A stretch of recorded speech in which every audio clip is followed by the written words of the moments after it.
चलिए हम लोग भाई बात करेंगे आवर इन्वायरमेंट। अब आवर इन्वायरमेंट का मतलब कल हम लोगों ने डिटेल में चर्चा करी है, तो हल्का हल्का आपके दिमाग में उसकी कुछ झलकियां हो। वो है आवर इन्वायरमेंट का मतलब हमारा वातावरण, यानी हमारे चारों तरफ की जो चीजें हैं, जो अपने हमको छोड़ के आसपास की जितनी भी चीजें हैं उस सभी को क्या बोलते हैं हम लोग? इन्वायरमेंट। तो आवर लगाते ही नहीं हमारा। जस्ट सपोज कि आप एक रास्ते से जा रहे हो और सामने पार्क है या कहीं पे भी नहीं भी है, मान लो रेगिस्तान नहीं, उस जगह को भी क्या बोलेंगे आप? इन्वायरमेंट। ठीक है, क्यों? क्योंकि वो अर्थ पे है, अर्थ की वजह से उसको क्या बोलेंगे हम? इन्वायरमेंट। अब इन्वायरमेंट कई तरह के हो सकते हैं, डिपेंड करता है कि वो जगह कैसा है। तो अगर आप डेजर्ट में चले गए तो वहां का इन्वायरमेंट कैसा होगा? गर्म, हीट होगा, आपको एक्स्ट्रा कपड़े पहनने पड़ेंगे। अच्छा, चले गए जंगल में, वहां का इन्वायरमेंट कैसा होगा? हवादार, फर फर फर फर सर सर सर हवा चलती रहेगी, है ना। अब प्लेन इलाके में चले गए, प्लेन का मतलब जो जिस इलाके में हम लोग रहते हैं उसमें आ गए तो हल्की हल्की हवा भी चलेगी, गर्मी भी लगेगी, कभी कभी ठंडी भी लगेगी, नहीं हर एक चीजें हम उसको देख सकते हैं। अब इन सब चीजों को डिस्क्राइब करने के बाद हम लोग इस चीज पे पहुंचने कि हमको इस पूरे इन्वायरमेंट में किन किन बातों पर फोकस करना है। अब एक बात बता दो सबसे मोस्ट कि ये दिया है बायोलॉजी में, आपको पता है कि बायोलॉजी का चैप्टर है, लेकिन इसकी जो नॉलेज है आप लोग जब से पैदा हुए तब से जाने क्योंकि ये आपके आसपास ये घटना क्या हो रही है, घट रही है, लेकिन आज तक कभी ध्यान हम लोगों ने नहीं दिया। तो आज हम लोग ध्यान देते हैं कल भी दिया था, लेकिन मजा है कि नहीं? पढ़ाई का सेंस है बेटा, अगर मजा ना आए तो पढ़ाई बेकार है कि नहीं? चलो, तो आवर इन्वायरमेंट को हम 3 सेक्शन में डिवाइड करना है, इकोसिस्टम, ट्रॉफिक लेवल और वेस्ट। ये पूरा का पूरा हम लोग को आज कवर करते हैं, इसलिए ध्यान से अपने स्पाइनल कॉर्ड पे ही बैठे। इकोसिस्टम में बात करते हैं हम लोग सबसे पहले। तो इकोसिस्टम क्या है अगर आपसे पूछा जाए तो इकोसिस्टम एक ऐसा सराउंडिंग है, एक ऐसी जगह है जिसके अंदर भिन्न भिन्न प्रकार के जीव जंतु, living beings, non living beings क्या करते हैं? रहते हैं। अच्छा, लिविंग बीइंग्स में जितने भी प्लांट होते हैं उनको क्या कहा जाता है बायोलॉजी की भाषा में? तो उसको बोलते हैं हम लोग फ्लोरा। क्या बोलते हैं उसको? फ्लोरा। तो जितने भी प्लांट होते हैं उनको बोलते हैं फ्लोरा, और जितने भी तरह के एनिमल्स होते हैं हमारे धरती पे उसको बोलते हैं फना। और इन्हीं दोनों के मिक्सचर से ही क्या बनता है हमारा? हेंस इकोसिस्टम तैयार। ठीक है, अब आप कहोगे, कुछ बुद्धिजीवी बच्चे होंगे जो दिमाग लगाएंगे, कहेंगे सर जमीन तो है ही नहीं, है कि नहीं? जमीन तो है ही नहीं, आखिर ये फ्लोरा और फना रहेंगे कहां पे? तो आप लोगों ने बहुत पहले जाना होगा ना कि हमारे अर्थ को 2-3 पार्ट में डिवाइड किया गया, 3 पार्ट। जैसे जो इलाका लैंड वाला है उसको नाम दिया गया है आपका टेरेस्ट्रियल। क्या नाम दिया गया है? टेरेस्ट्रियल। जो इलाका हवा वाला है, एटमॉस्फेयर, एटमॉस्फेयर नाम है उसका, उसको एरियल भी कहते हैं। ठीक है, और जमीन का नाम टेरेस्ट्रियल है, इसको लिथोस्फेयर भी कहते हैं। नाम बता रहा हूं बस, ज्यादा इस पे टेंशन नहीं लेना है, दोनों में से कोई एक भी अगर दिमाग में रहेगा तो काम बन जाएगा। ठीक है, और तीसरा क्या है? पानी। पानी को कहते हैं लोग हाइड्रोस्फेयर। क्या बोलते हैं? हाइड्रोस्फेयर। तो सबसे पहले स्फीयर पर चर्चा करेंगे।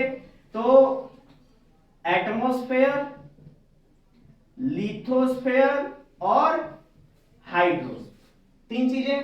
दूसरी तरफ एक्वेटिक, टेरेस्ट्रियल और एरियल, दोनों सेम सेम, बहुत ज्यादा फर्क नहीं है। ये चीजें आप कहां पढ़ते हो? एसएसटी, ये एसएसटी की चीज। और ये चीजें कहां पढ़ते हो आप? पर दोनों का मतलब क्या है? सेम है। एटमॉस्फेयर हवा, एरिया हवा, लिथोस्फेयर जमीन, टेरेस्ट्रियल, हाइड्रो माने पानी यानी हाइड्रोस्फेयर एक्वेटिक। समझ आई सबको बात? तो या तो आप बोलो the combination of atmosphere, lithosphere and hydrosphere with flora and fauna is called ecosystem. Ecosystem. या एक और इसका नाम ले सकते हो, इसको बोलते हैं बायोस्फीयर। क्या बोलते हैं इसको? बायोस्फीयर। बायो मतलब जीव, स्फीयर मतलब जगह, यानी वो जगह जहां पे जीव जंतु रहते हैं उसको क्या बोलते हैं? समझा?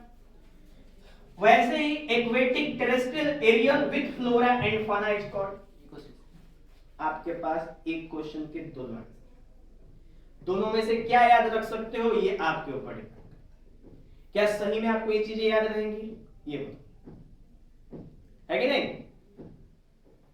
तो इसमें कोई किसी को कोई प्रॉब्लम नहीं है समझने में? इसको आप चाहो तो नोट कर लो, ठीक है? क्योंकि एटमॉस्फेयर, लिथोस्फेयर, हाइड्रोस्फेयर मेंशन नहीं है, ये नई चीज आई है अभी हमारे पास, इसीलिए मैंने आपको बता दी, ठीक है? आप इसको मेंशन कर लो अपने वो जो माइंड मैप दिया है हमने, उसी पे कोने में एक तरफ लिख दो।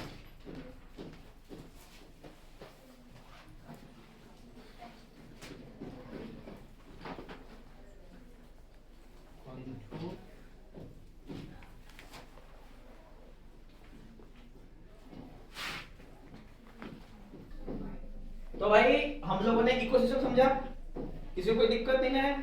चलो, इकोसिस्टम के बाद यहाँ पे आपको कुछ ब्रांच दिख रहे होंगे जिसमें आपको component, type, food chain, food web और फ्लो ऑफ एनर्जी।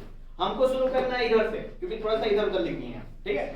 सबसे पहले बात करते हैं हम लोग टाइप्स। तो इकोसिस्टम कितने टाइप्स के होते हैं? दो टाइप्स। कौन कौन सा? एक है आर्टिफिशियल और दूसरा क्या है? नेचुरल। आर्टिफिशियल का मतलब वो इकोसिस्टम जो हम स्वयं क्रिएट करते हैं बाय सेल्फ, ठीक है? तो जैसे एग्जांपल में एक्वेरियम, क्या ले लेंगे? एक्वेरियम। ये इकोसिस्टम हम खुद क्रिएट कर सकते हैं अपने हाथों में, ठीक है? और दूसरा क्या है? नेचुरल। एग्जांपल ले लो, फॉरेस्ट, सी, रिवर, पॉन्ड, जो नेचुरल वाले हैं। क्लियर? Yes sir. नेक्स्ट है उसके बाद टाइप्स के बारे में बात करते हैं कंपोनेंट। तो इकोसिस्टम को दो कंपोनेंट में करना है, एक है बायोटिक और दूसरा क्या है? अबायोटिक। बायोटिक का सेंस है लिविंग से। किससे सेंस है भाई? लिविंग से। तो लिविंग बीइंग जितने भी होते हैं सारे के सारे वो क्या बोलते हैं? लोग बायोटिक कंपोनेंट होते हैं। और अबायोटिक का मतलब जो नॉन लिविंग है। तो लिविंग में आ जाएगा, अभी मैंने लिखा था यहाँ पे क्या चीज? फ्लोरा प्लस फना प्लस माइक्रोब्स। इसका मतलब समझते हो? माइक्रोब्स का मतलब माइक्रो ऑर्गेनिज्म। अगर माइक्रो ऑर्गेनिज्म लिखने में तकलीफ है तो आप कहीं कहीं माइक्रोब्स का प्रयोग कर सकते हो, थोड़ा शॉर्ट होता है, थोड़ा मेहनत कम लगता है, ठीक है? तो माइक्रोब्स भी लिखोगे तो वही बनाएगा और माइक्रो ऑर्गेनिज्म भी लिखोगे तो वही, सेम। ओके, चलो। तो ये हो गया फ्लोरा, फना और माइक्रोब्स। तो ये किस में आएंगे भाई? अब अबायोटिक में कौन आएंगे? तो रिवर, एयर, वाटर, लैंड, ये सब कुछ किस में आ जाएगा? अबायोटिक। माउंटेन, रॉक्स, वोल्केनो, ये सब किस में आ जाएगा? Abiotic component. यानी जिसको जो कि है नॉन लिविंग पर उसको बनाने में हमारा कोई रोल नहीं है कि नहीं? इन सब एग्जांपल में से हम एक भी को बना सकते हैं? नहीं बना सकते। यानी कि ये नॉन लिविंग तो है लेकिन we are not created that. अगर अभी बोल दिया जाए चेयर, टेबल, डेस्क, तो ये सब हम लोगों ने बनाया है, पर ये अबायोटिक में नहीं है। समझा? तो अबायोटिक बायोटिक कब होता है? जब नेचर क्रिएट करता है। कौन क्रिएट करता है? नेचर। तो नेचर जो बनाएगा वही क्या होगा? बायोटिक और अबायोटिक में क्लासिफाई होगा, जो नहीं बनाएगा वो नहीं होगा। क्लियर? चलो नेक्स्ट बात करते हैं भाई फूड चेन और फूड वेब। देखो फूड चेन क्या होता है? तो मान लो सबसे पहले क्या है हमारे पास? ग्रास। ग्रास को किसने खाया? गोट को किसने खाया? ह्यूमन ने। अच्छा, एक और फिर से ग्रास है। ग्रास को किसने खाया? ग्रास हॉपर, ठीक है। ग्रास हॉपर को किसने खाया? फ्रॉग को किसने खाया? स्नेक को किसने खाया? और कर सकते हैं ग्रास को, और किसको खिला देते हैं? डियर। डियर को किसने खाया? लॉयन को खाता है? मेरे खाते हैं लॉयन को। चलो, अब ग्रास है मेन, देख लो यहाँ पे अल्टीमेट क्या है? ग्रास। ग्रास को गोट भी खा रहा है, ग्रास हॉपर भी खा रहा है, और डियर भी खा रहा है, और भी बहुत जानवर हैं जो उसको खाते हैं, ठीक है। तो फूड चेन का मतलब क्या है? तो food chain is a chain in which several organisms are interconnected or dependent on each other for their food। यानी खाने के लिए, फूड के लिए जब एक ऑर्गेनिज्म दूसरे ऑर्गेनिज्म से क्या होता है? डिपेंड करता है उसके ऊपर, तो हम उसको क्या बोलते हैं? फूड चेन बोलते हैं। तो ये बताओ गोट किस पे डिपेंड करता है? तो देखिए हम लोग बात कर रहे थे क्या? Grass, goat, human, grass, grasshopper, frog, snake, ये सब चीजें चल रही थी, ठीक है। देखो सबका सोर्स क्या है? ग्रास, सेम, यानी ग्रीन प्लांट, ठीक है। सबका सोर्स क्या है? सेम है, ग्रीन प्लांट है। और ये सब आपस में अल्टीमेटली गोट ग्रास खा रहा है, ग्रासहॉपर इसको खा रहा है, और डियर इसको खा रहा है, यानी सारे के सारे एनर्जी किससे ले रहे हैं? ग्रास से। अब ग्रास से एनर्जी ले रहे हैं, और ग्रास को बोलते हैं हम लोग क्या? ग्रास को बोलते हैं प्रोड्यूसर। क्या बोलते हैं? प्रोड्यूसर। और क्या बोलते हैं इसको? इसको बोलते हैं ऑटोट्रॉप्स। ऑटोट्रॉप्स समझते हैं? ऑटोट्रॉप्स का मतलब वो ऑर्गेनिज्म जो अपना खाना स्वयं से बनाते हैं, तो उसको क्या बोलते हैं हम लोग? ऑटोट्रॉफिक न्यूट्रिशन वाले जानवर या लिविंग बीइंग्स। तो क्या प्लांट ऑटोट्रॉप्स है? वो अपना खाना स्वयं बनाता है। किस प्रोसेस से बनाता है? फोटोसिंथेसिस। समझ गए? किस प्रोसेस में बनता है? फोटोसिंथेसिस। तो ग्रास का काम फिट हो गया। अब ये इसके ऊपर डिपेंडेंसी कर रहे हैं सारे के सारे, और एक फिक्स डायरेक्शन बना रहे हैं। जैसे ग्रास, गॉट, ह्यूमन, मतलब एक डायरेक्शन बना रहे हैं, यूनिडायरेक्शन, एक फ्लूइड डायरेक्शन। या grass, grasshopper, frog, snake, kite. ऐसा नहीं होगा ना कि फ्रॉग काइट को खा जाएगा, ऐसा नहीं हो सकता।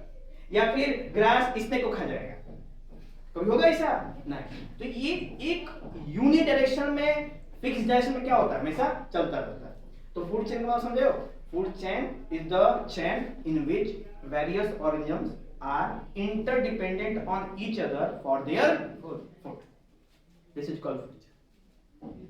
अब देखो इस वजह से 1 2 3 यानी एक ही जगह पे कई सारे फूड चेन दिख रहे हैं, इसको बोलते हैं फूड वेब। तो फूड वेब से पूछे तो क्या बताएंगे? द इंटरकनेक्शन या interlinking between many food chains called food web. यानी जब बहुत सारे फूड चेन आपस में मिक्स हो जाएं, उनको क्या बोलते हैं? Food web. वेब मतलब समझते हो? वेब, वेब समझते हैं? वेब मतलब जाला। तो जाले में एक थ्रेड होता है, और उसी को कई बार लपेट दे तो क्या बन जाता है? वेब बन जाता है। तो इसमें से ये एक थ्रेड है, और ऐसे कितने हैं? 1 2 3, और ऐसे केवल 3 नहीं है, कितने हैं? अनंत, अनंत है ऐसे।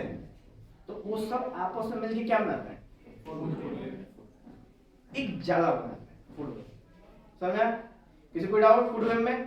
तो ये था हमारा फूड चेन और फूड वेब। अब उसके बाद किसकी चर्चा करते हैं भाई? Flow of energy.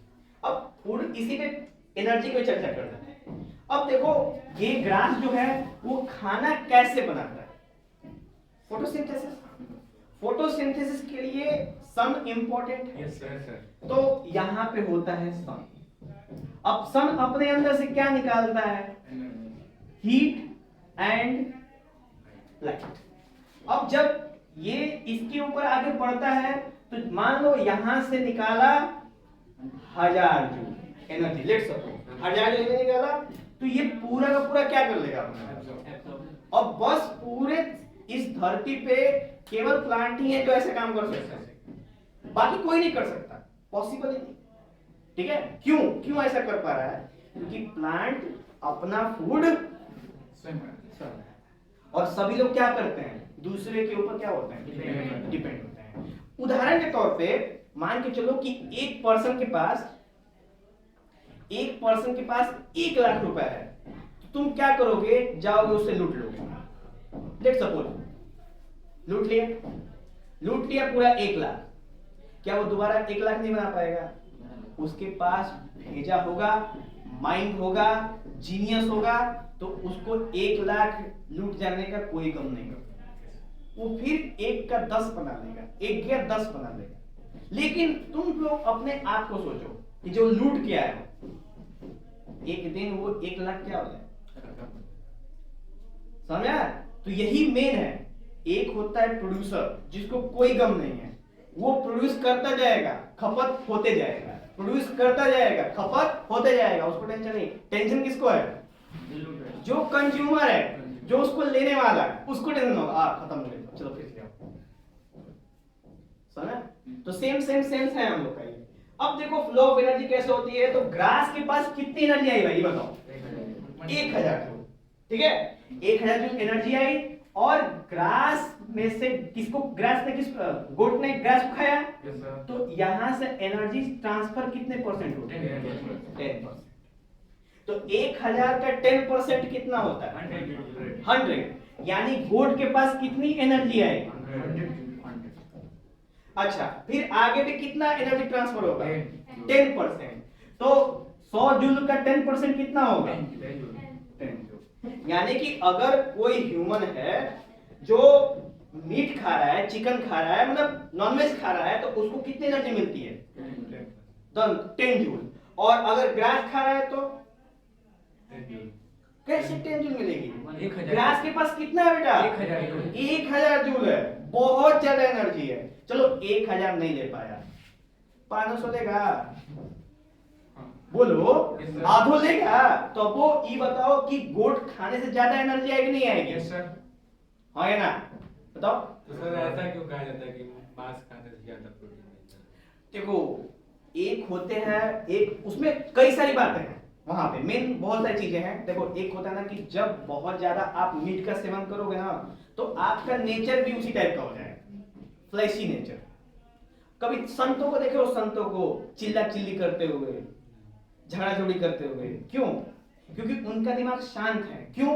क्योंकि उनका आहार कैसा है? आहार पे भी डिपेंड करता है, हमारे भोजन पे डिपेंड करता है कि हमारा स्वभाव कैसा, कैसा आप भोजन ग्रहण करते हैं, उस पे डिपेंड करता है कि आपका नेचर कैसा होगा। इस पे भी डिपेंडेंसी है, इतना दिमाग में रखो।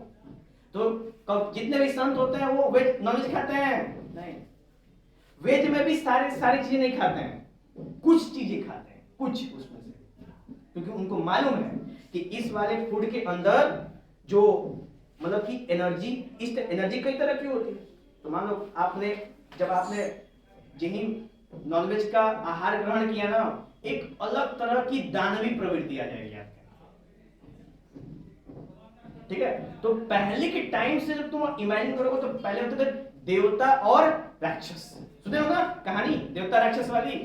तो देवता कौन होते हैं? जो वेज खाते हैं। राक्षस कौन होते हैं? जो नॉनवेज खाते हैं। राक्षस नॉनवेज खाते हैं इसलिए हमेशा क्या रहते हैं? मजबूत। प्लस जितने भी डीमन होते हैं, राक्षस होते हैं, बहुत मेहनती होते हैं, पता है? भले देवता है, लेकिन राक्षसों जैसा मेहनती कोई नहीं है। समझ? तो आप लोग क्या डिसाइड किए, क्या बनना है आप लोग? आप लोग को अपने आप को कैसा बनाना है? सर मीडियम में कुछ नहीं है। मीडियम में है, तो मीडियम में है कि act like a angel, act like a angel and work like a demon. समझा? दिखो कैसे, अपने आप कैसे दिखाओ? एंजल की तरह, पर काम कैसे करो? एकदम राक्षस जैसे।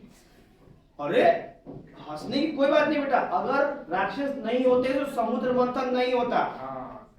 क्योंकि बाहुबली की आवश्यकता थी, मैं बाहुबल वहां पे बैठ के नृत्य नहीं देखना था, वहां पे बाहुबल चाहिए था। हाँ ना अनुज, सही था ना? अब बताओ कि तुम्हारे पास पावर नहीं है तो तुम कैसे समुद्र मंथन करोगे? ये बताओ, कर पाओगे?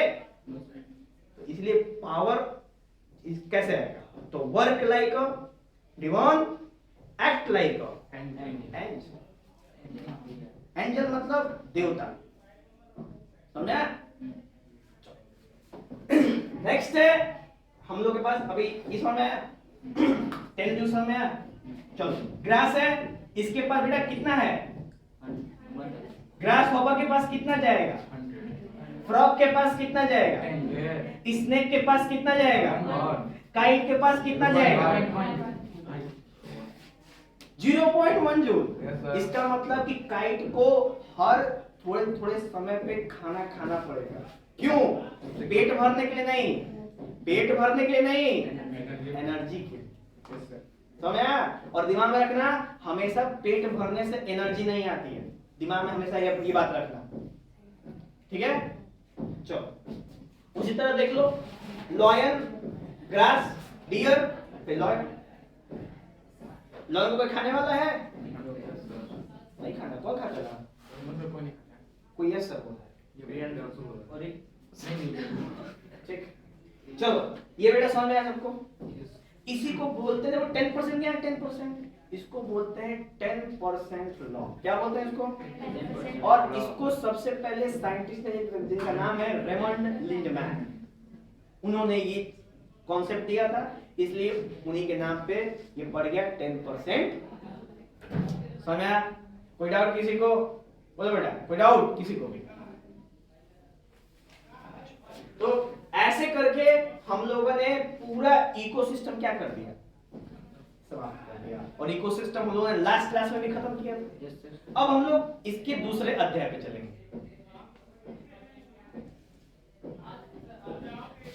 चलिए,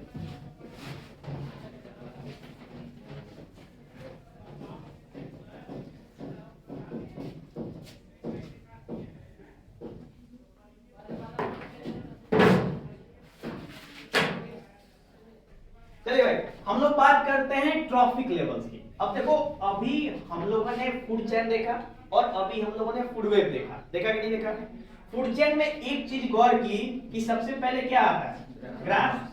उसके बाद क्या आता है? गोट ले लो, डियर ले लो। उसके बाद क्या आता है? लॉयन ले लो। ऐसे 3 को। तो एक चीज गौर करोगे ना कि जो ग्रास है वो कैसा होता है? ग्रीन होता है। और ये इसको क्या बोलते हैं हम लोग? प्रोड्यूसर। क्योंकि ग्रास, प्लांट, अनाज, पेड़, पौधे, फल, ये सब कहां से आते हैं? प्रोड्यूसर। अच्छा, प्रोड्यूसर के बाद ये क्या है भाई? कंज्यूमर। अब कंज्यूमर कितने तरह के होते हैं? 4 तरह के कंज्यूमर। कितने तरह के? 4 तरह के। जैसे अगर मैं वो पुराना वाला याद करूं तो grass, grass hopper, frog, snake, kite. अब इसमें आपको दिख जाएगा, देखो, producer, grass hopper, consumer first, यानी कि प्राइमरी कंज्यूमर, ठीक है? फ्रॉग, स्नेक, टर्शियरी कंज्यूमर, और काइट क्वार्टरनली कंज्यूमर। क्वार्टरनली का मतलब चौथा। तो ये टोटल समझ में आया? अब एक चीज है, जो क्वार्टरली कंज्यूमर होता है उसके पास अभी हम लोगों ने पढ़ा कि सबसे कम ऊर्जा होती है कि नहीं? इसीलिए हमेशा फूड चेन को क्या रखते हैं? छोटा। अगर जितना लंबा फूड चेन होगा, सबसे आखिरी वाले मेंबर के पास उतना कम एनर्जी जाएगा और उसकी लाइफ क्या होगी? क्योंकि कोई भी व्यक्ति हमेशा खा नहीं सकता है कि नहीं? अब तुम सोचो कि तुमको हमेशा तुम हो इस वाली जगह पे, मतलब काइट को तुम खा रहे हो, लेट्स सपोज, सोच लो काइट को कौन खा रहा है? ह्यूमन। तो बताओ इसके पास कितना पहुंच रहा था? तो इसके पास कितना पहुंचेगा? 0.01। यानी कि अगर तुमने जंगल में गए गलती से, अब बेयर ग्रिल्स बन गए, मतलब डिस्कवरी चैनल पे जो आता है, चले गए और आपने काइट मार के खा ली, इसका मतलब ये नहीं कि अब आराम करो 3 दिन तक, नहीं। काइट खा ली, यही आप कुछ मेहनत करोगे तुरंत खत्म हो जाए। कितनी है? 0.01 जूल। उतना तो तुम लोग सांस लेने में खत्म कर देते हो। समझा? अब देखो बेटा, घास खाओगे तो पचेगा नहीं। क्यों? क्योंकि बचपन से आपने ग्रास छोड़ दिया, और हमारे पास अंदर बॉडी में एक ऑर्गन है जिसका नाम है, क्या नाम है? अपेंडिक्स। क्या नाम है? अपेंडिक्स। अपेंडिक्स करता क्या था? जब आप छोटे थे ना, तो आप छोटे लेवल पे अगर कुच्चू खा जाते, कुच्चू, सब पच जाता। होता ही है, बच्चे मिट्टी खाते रहते हैं, पचता रहता है, फिर भी घास जवन चीज हाथ में तो मुंह में डायरेक्ट, ये आदत है छोटे बच्चों का। ठीक है, तो अगर पेरेंट्स ने नहीं देखा तो कहां चला गया, फिर भी क्या हो जाता है कि नहीं? तो ये चीज कैसे होती है? क्योंकि उनके बॉडी में अपेंडिक्स क्या रहता है? जिंदा रहता है, यानी एक्टिव रहता है। जब एक्टिव रहता है तो पता है ना, ग्रीन चीजों में क्या होता है? क्लोरोफिल। क्या होता है ग्रीन चीजों में? क्लोरोफिल होता है। क्लोरोफिल यानी उसको दूसरे भाषा में कहो तो क्लोरोप्लास्ट। अब क्लोरोप्लास्ट को पचाना आसान नहीं है, हमारा डाइजेस्टिव सिस्टम की औकात नहीं है, तो वो कौन हेल्प करता है? अपेंडिक्स। तो अपेंडिक्स अपने तरफ से कुछ लिक्विड देता है उसको, कुछ एनर्जी देता है, और वो एकदम ग्राइंड होके डाइजेस्ट होके फुल एनर्जी निकल जाती है। समझ रहे हो? अगर तुमको अभी अपना अपेंडिक्स जिंदा करना है तो कम से कम 1 साल तक तुमको हरी चीज खाली खानी पड़ेगी, खाली हरी चीज। हरी चीज पहले शुरू में खाओगे ना तो वैसे निकल जाएगा, जैसे खाओगे वैसे ही क्या हो जाएगा? निकल जाएगा। धीरे धीरे धीरे धीरे धीरे आपका अपेंडिक्स को पता चलेगा कि हमको जिंदा होना है, और जब जिंदा हो जाएगा तो आप घास खाओ, घास खाओ, पच जाएगा। ठीक है, खाली खाली 100 ग्राम घास खाओगे 2 दिन तक एकदम आराम से। समझा? सबसे ज्यादा एनर्जी ग्रास से।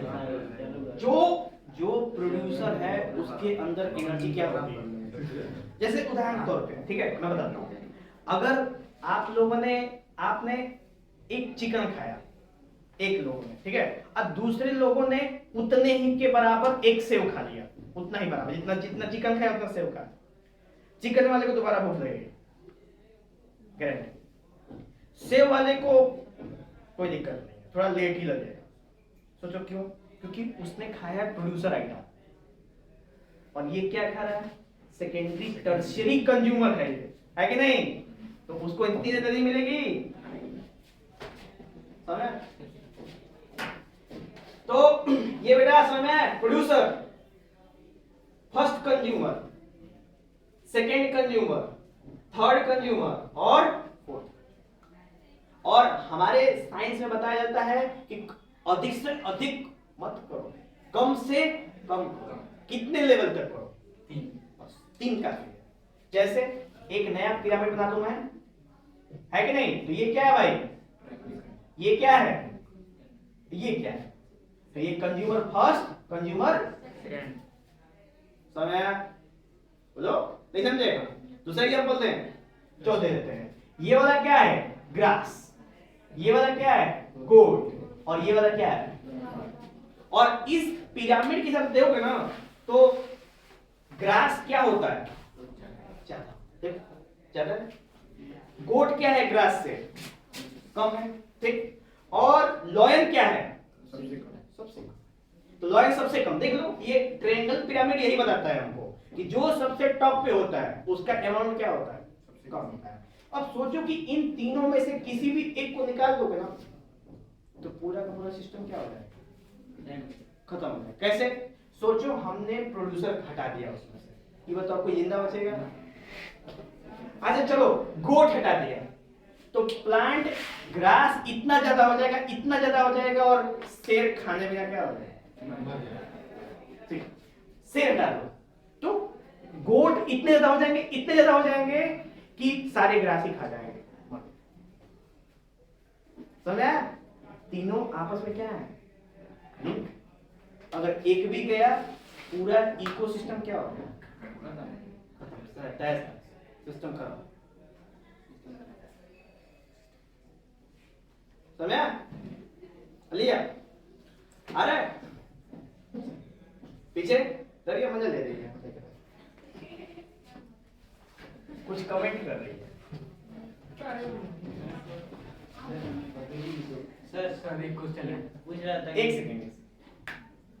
हाँ बोलिए सवाल। सर पूछ रहा था बकरी भी तो घास खाती है, 2 दिन खाना क्यों नहीं खाती? मतलब वो तो यही देखो एक चीज है, बकरी घास खाती है, साथ में आउटपुट भी करती है। आउटपुट में दूध आउटपुट करती है। वो दूध कहाँ से बनता है? कहीं फैक्ट्री लगा लोग रखे हैं? हम लोग भी करते हैं। बकरी जब प्रेग्नेंट रहती है तभी दूध देती है। पागल है क्या एकदम पूरा? सर हम सुने हैं, हम बता ऐसा नहीं होता। ये भी एक अच्छा सवाल है। क्या का तो कोई जवाब ही नहीं है। बंद। आखिरी अध्याय पे देख लिया जाए। किसी को कोई अभी प्रॉब्लम है तो बता दे हमको। नहीं है ना? चलो। तो आखिरी अध्याय है कचरे का। कचरे का मतलब अरे तो आखिरी अध्याय है हमारे पास कचरा। Yes, sir. ठीक है। और कचरा आप लोग डिसाइड कर लो कौन है। Yes, sir, ये हाँ। तो कचरा बात करते हैं तो 2 प्रकार के होते हैं। कितने प्रकार के होते हैं? 2 प्रकार। 2। कौन कौन से? Biodegradable, non biodegradable. Clear? Yes sir. Biodegradable waste ऐसे वेस्ट होते हैं जो समय के साथ मतलब मिट्टी में क्या हो जाते हैं? मिल जाते हैं। तो उनको क्या बोलते हैं? बायोडिग्रेडेबल। ठीक। एग्जांपल के तौर पे प्याज का छिलका, मतलब जितना भी सब्जियों छिलका वेजिटेबल्स, सारे के सारे प्लांट, सारे के सारे एनिमल्स, ये सब के सब किसमें आ जाएंगे? नॉन में किसमें जाएंगे? नॉन वाले में, नॉन बायोडिग्रेडेबल में polythene bag, polythene bag, tyre metals, tyre sir, glass, tyre, rubber नहीं, रबड़ कल बताएंगे। नेचुरल रबर नहीं, दूसरा सिंथेटिक रबर। ठीक है। और सिंथेटिक जितने भी चीजें होती हैं सारे के सारे क्या होते हैं? नॉन। ठीक है। और वो कचरा फैलाते हैं। नेक्स्ट हम लोग ये समझने में कोई दिक्कत है किसी को बच्चों? किसी को भी पीछे बोलो। सर बोन किसमें है? बोन भी आता है बायोडिग्रेडेबल में, लेकिन होता क्या है कि बोन में कैल्शियम, फास्फोरस, मैग्नीशियम से लेके टोटल 32 एलिमेंट होते हैं, जिसके वजह से उसको डिकम्पोज करने में सालों साल लगता है। ठीक है। पर होता वो क्या है? बायोडिग्रेडेबल, क्योंकि वो वेस्ट नहीं फैलाता, पॉल्यूशन नहीं फैलाता। बाकी जितने भी हैं सारे क्या करते हैं? पॉल्यूशन फैलाते हैं। जैसे प्लास्टिक जमीन में दबा दोगे, वहां का जमीन को बेकार कर देगा। 100 साल बाद निकालो तो जैसा तुम अंदर रखे थे सेम डिक्टो वैसा ही बाहर निकलेगा। ये होती है प्लास्टिक की क्वालिटी। ठीक है। चलो नेक्स्ट हम लोग बात करते हैं कि ये जो कचरा हो रहा है, अरे वो बस डिस्चार्ज तो हुआ है। मान लो कि हम लोग बात करते हैं किस चीज की। अब कचरा तो हो गया, इसको मैनेज कैसे करना है हम लोग? तो मैनेज करने के कितने तरीके? 4। जैसे सबसे पहले क्या है? लैंडफिल। लैंडफिल का मतलब, लैंडफिल का सेंस है कि मान चलो कि इस समय जो गवर्नमेंट है वो बहुत एक्टिव है। रोड में जितना भी कचरा रह रहा है प्लास्टिक का, उसको पिघला के और रोड में क्या कर रहा है? डाल दे रहा है, जिससे बड़े का बड़ा कचरे का ढेर क्या हो जा रहा है? खत्म हो जा रहा है। अभी लेटेस्ट जो दिल्ली में फ्लाईओवर बना है यमुना के ऊपर से, उसके अंदर लगभग 1 ट्रिलियन टन डाला गया है। 1 मिलियन टन डाला गया है प्लास्टिक। सोच लीजिए, जिसके वजह से दिल्ली में जाओगे ना, दिल्ली में तो वहां पे आउटर में बड़े बड़े पहाड़ हैं। जानते हो किस चीज के? प्लास्टिक के, वेस्ट के पहाड़। उसमें से एक पहाड़ खत्म हो गया। अगर ऐसे ही हम लोग रोड में इसका उपयोग करते रहे तो क्या हो जाएगा? खत्म हो जाएगा। ठीक है। तो ये पहला हो गया लैंडफिल। लैंडफिल का मतलब जैसे मान चलो कि इस समय नया घर बनवाना है आपको, तो क्या करते हैं ना लोग, मिट्टी डलवा के उसको बराबर करवाते हैं नए को। तो जैसे तुमको यहाँ पे तो मिल जाएगा मिट्टी, लेकिन शहरों में तुमको नहीं मिलेगा, मिट्टी पे रोक होती है। ठीक है। तो वहां पे जाएंगे, म्युनिसिपालिटी में जाओगे आप, कचरे वाले से कहोगे कि हमको 50 टाली कचरा चाहिए, तो 50 टाली का पैसा दोगे तब आए। सोचो, है कि नहीं? मिट्टी का पैसा देते हो ना, तो 50 टाली का पैसा देना पड़ेगा। समझ? नेक्स्ट है रिसाइकलिंग। रिसाइकलिंग का मतलब अभी जानते हो कबाड़ी वाले जो होते हैं, वो सारे के सारे चीजों को बिटोरते हैं, बिटोर के ले जाके कबाड़ खाने में बेचते हैं। वो कबाड़ी वाले का जो पहुंच होता है वो बड़ी बड़ी कंपनियों से होता है, ठीक है। अब कंपनियों में जाता है वो, और जाके वहां पे वो चीजें सप्लाई होती है। तो मान लो जहां पे कहीं प्लास्टिक की कंपनी है, तो वहां पे जितना भी प्लास्टिक सब बेच देगा, प्लास्टिक पिघलाएगा, फिर मार्कर बनेगा, इंक बनेगा, मान चलो कि जितनी भी प्लास्टिक चीजें हो प्लास्टिक से बनता है, पेन बन जाएगा, है ना, कुर्सियां बन जाएंगी, खिलौने बन जाएंगे, ये सारे रिसाइकल, ठीक। इसलिए गवर्नमेंट कहती है कि कौन सा प्लास्टिक यूज करो, रिसाइकलेबल प्लास्टिक, ठीक है। एक बीच याद है कि पूरे मोहम्मदाबाद में प्लास्टिक बंद हो गया था हम लोग यहाँ। तो उस समय सफेद रंग का प्लास्टिक आता था जिसमें से हम आर पार नहीं ले सकते थे, और वो काफी मजबूत और मोटा होता था। पता है, वो रिसाइकलेबल प्लास्टिक, देखे ना सबने, वो कौन सा प्लास्टिक था, रिसाइकलेबल। गवर्नमेंट पे उसमें मोहर लगा होता है कि हाँ ये प्लास्टिक क्या हो जाएगी, रिसाइकल हो जाएगी। समझा? चलो नेक्स्ट है हमारे पास सीवेज ट्रीटमेंट। तो पता है कि नालियों से बहुत सारी चीजें आती हैं, जैसे यहाँ पे नालियों से ये सब बह के और निकल जाता है, लेकिन दिल्ली जैसे बड़े शहरों में नालियों को पानी को फिल्टर करके पिलाया जाता है। क्यों? क्योंकि वहां क्या हो गया, क्योंकि वहां पे अंडरग्राउंड में पानी नहीं, तो जो नाले नाली की पानियां होते हैं उनको फिल्ट्रेशन प्रोसेस से बढ़िया सा एकदम स्वच्छ करके एकदम क्रिस्टल क्लियर, क्या पता है तुम्हारे शौचालय का पानी, लेकिन एकदम क्रिस्टल क्लियर पानी, और उसको कहोगे पी के वाह, दैट इज द टेस्ट। पिए हैं दिल्ली का पानी, कभी पीजिएगा। वहां पे जो पानी आता है ना, कौन सा सप्लाई म्युनिसिपैलिटी जो पानी आता है वहां पे दिल्ली में, वो इसी तरह आता है।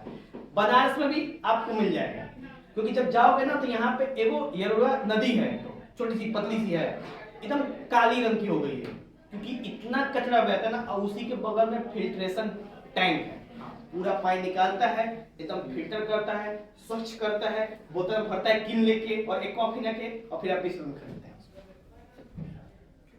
समझा? चलो नेक्स्ट क्या है हमारे पास, इंसिनरेशन। इंसिनरेशन का मतलब जैसे यहाँ पे अगर कोई मर जाता है तो घाट ले जाते हैं या फिर दफना देते हैं। तो दफनाने में तो कोई दिक्कत नहीं है, घाट ले जाके लकड़ी का प्रयोग करके जलाते हैं। जलाने से क्या होता है, प्रदूषण होता है, पोल्यूशन होता है। तो बड़े बड़े शहरों में, दिल्ली में, लखनऊ में, मुंबई में, वहां पे जलाना मना होता है। तो वहां पे क्या करते हैं ना कि एक चैम्बर होता है, मान लो इतना चैम्बर है, इस चैम्बर में बहुत ही जबरदस्त आग दे देंगे। आग का मतलब 500-700 केल्विन का आग, मतलब इतना एकदम नजदीक जाओगे तो जल जाओ। फिर वो ट्रे की तरह बाहर निकलता है स्ट्रेचर जैसा, उस पे उसको लिटाते हैं बंदे को, फिर उसको अंदर डाल देते हैं, फ्लेम ऑन कर देते हैं, और बिना धुएं के क्या होता है, जल जाता है। और जल के और हाथ में लोटा पकड़ा ले जाइए अस्थि। समझा? देखे हैं मूवीज में होता है, मूवीज में आप लोग देखे होंगे, है ना। चलो नेक्स्ट है, इसमें एक और है जो नहीं मेंशन किए हैं,